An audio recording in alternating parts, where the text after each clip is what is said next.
Estamos de volta com o programa Cláudio Alves, sem censura. Neste último bloco em que falamos sobre conciliação, nós continuamos a nossa conversa com a doutora Mariela Ferraz de Arruda Pólice Nogueira. Doutora, pela experiência da senhora, a senhora tem acompanhado há quantos anos as conciliações nos outros estados da Federação Brasileira? Tenho. Eu participo também de uma comissão do Conselho Nacional de Justiça que cuida da conciliação, e ali a gente tem a oportunidade de conhecer as experiências de quase todos os estados.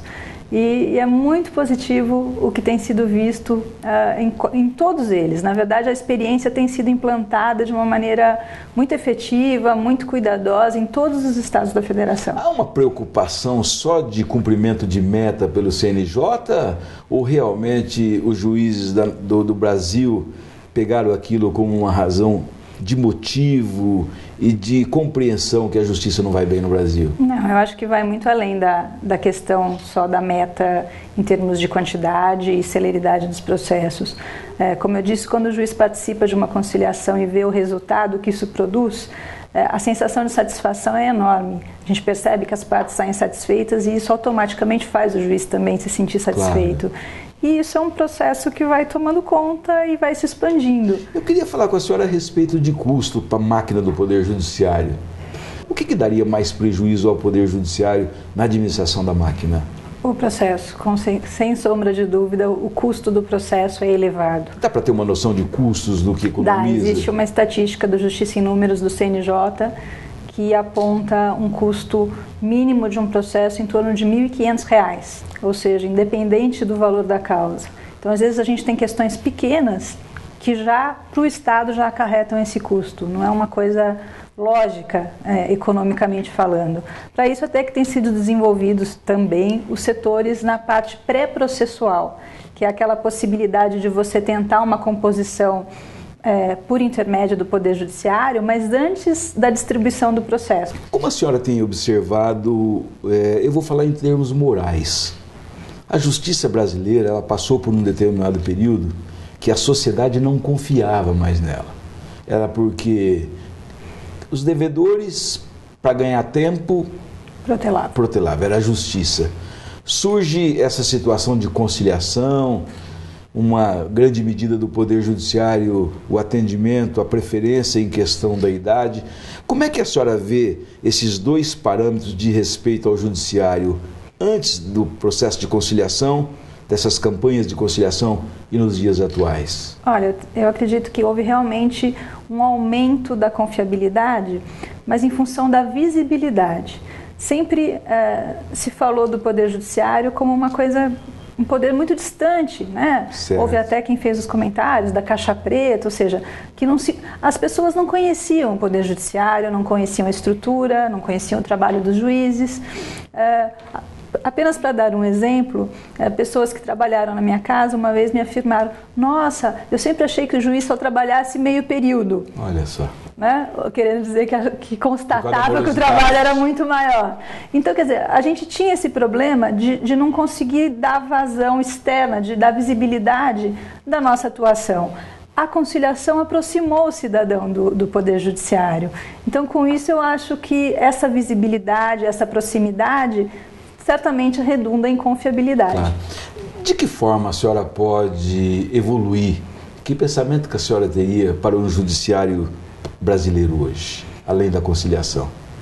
Então, como eu disse, eu acho que é importante que a gente perceba que são necessárias várias possibilidades de solução de conflitos. Um judiciário forte é um judiciário que atenta para essas peculiaridades e a necessidade de dar uma solução própria a cada conflito. Não é possível trabalhar com um sistema massificado, generalizado. É preciso humanizar, é preciso achar o cidadão em cada conflito. Então, essa percepção de várias possibilidades de solução nos permite dar esse tratamento humano mais próximo. Mato Grosso hoje, já desde muito tempo, ela criou-se os juizados volantes. Como é que está esses juizados volantes aqui na capital de São Paulo? Olha, aqui nós não temos esse juizado volante por uma questão estratégica. Com o trânsito de São Paulo, imagina uma perua deslocando para atender um local de acidente de trânsito. Exato. É uma situação totalmente inviável. O tempo que se demoraria para chegar no local, dificilmente mas nós haveria temos possibilidade de atender. Nós temos o Juvan, que é o Juizado do Meio Ambiente. Então, Mato Grosso, realmente, nessa situação, existem muitas questões. A senhora havia me dito que está existindo um entendimento do Poder Judiciário com dívidas, superendividamento. Dá para a senhora colocar? Dá, esse é um projeto novo aqui em São Paulo, é uma parceria com o PROCON, não é uma iniciativa agora em São Paulo, mas ela surgiu no Rio Grande do Sul, com 2 juízas do Rio Grande do Sul, especificamente de Porto Alegre.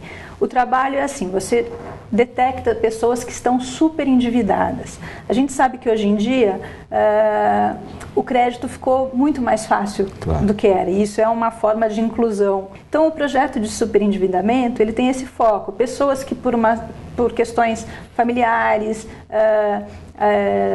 às vezes uma separação, houve uma divisão de patrimônio, a necessidade de dividir dívidas, um acidente, enfim, uma série de questões onde a pessoa não intencionalmente chega numa situação de dívida maior do que aquela capacidade dela de pagamento. O que se busca? O judiciário faz uma intermediação com todos os credores.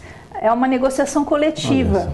Essa pessoa procura, é toda baseada em boa-fé de quem está fazendo as declarações. Então, essa pessoa declara as dívidas dela, a capacidade de pagamento, enfim, traz dados pessoais dela que vão auxiliar na negociação. O Poder Judiciário convida esses credores a participar de uma audiência coletiva.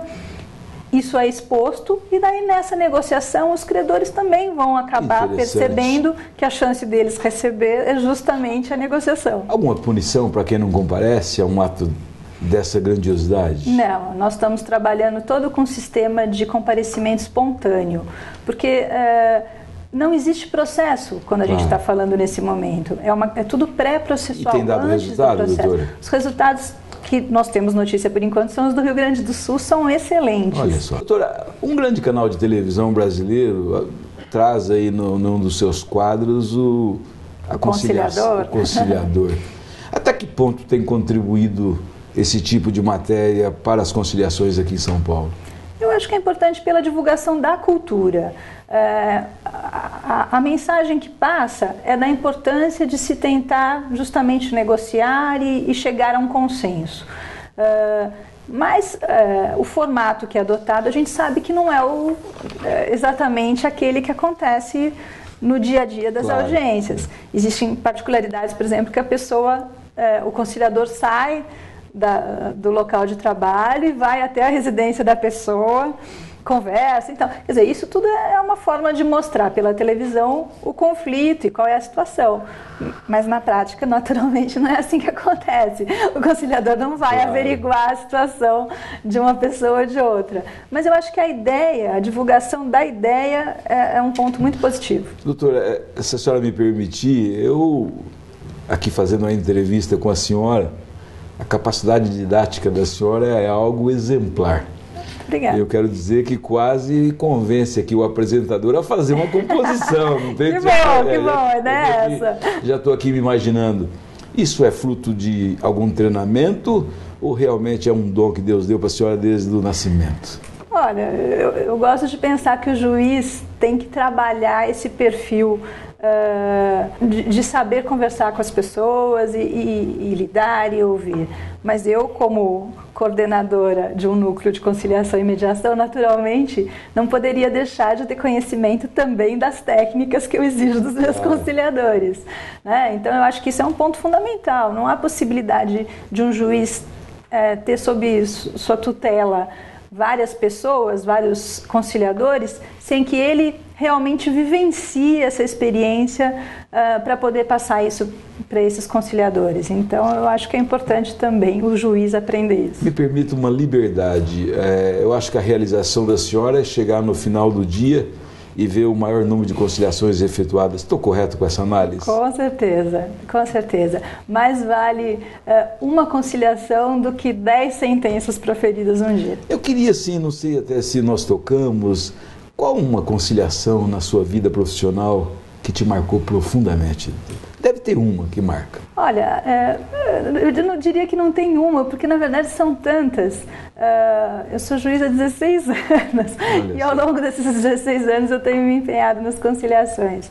Mas eu volto a dizer que geralmente quando a gente trata de questões envolvendo família, relações familiares, eu já peguei situações de disputas de sociedade entre mãe e filho. Nossa.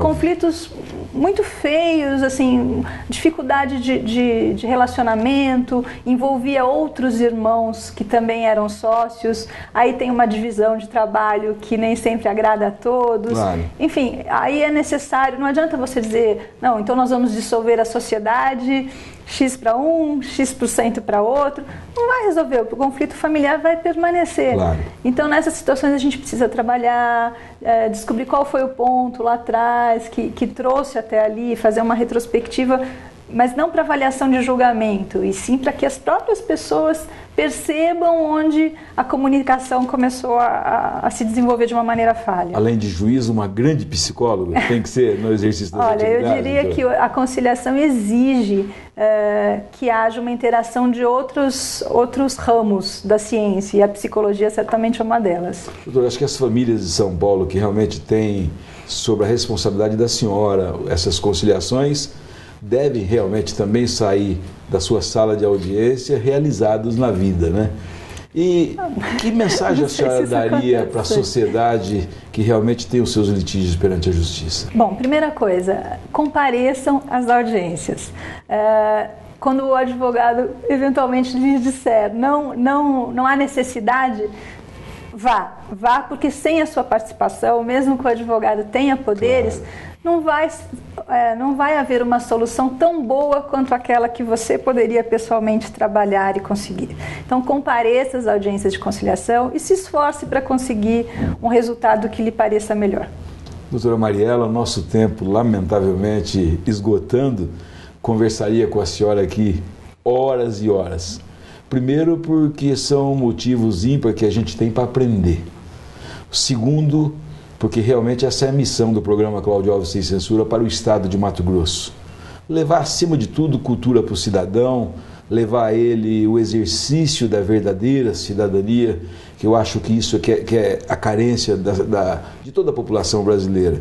A gente sai como um meio de comunicação, deixando fora aquelas notícias de sensacionalismo, do crime, outros tipos de notícias policiais, para levar ao cidadão cultura. E eu tenho, assim, a convicção que esta noite de hoje nós conseguimos levar essa cultura que eu sempre sonhei para o estado de Mato Grosso. Eu não posso, em hipótese nenhuma, deixar aqui de realmente agradecer a senhora, sinceramente, por ter deixado os seus afazeres e dedicado esta 1 hora à sociedade de Mato Grosso.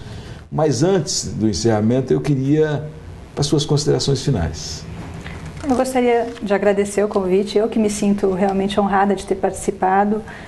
Eu penso que o Poder Judiciário precisa ter contato com a população e a imprensa nos faz um grande favor quando possibilita essa facilidade de acesso, esse contato mais humano, mais próximo.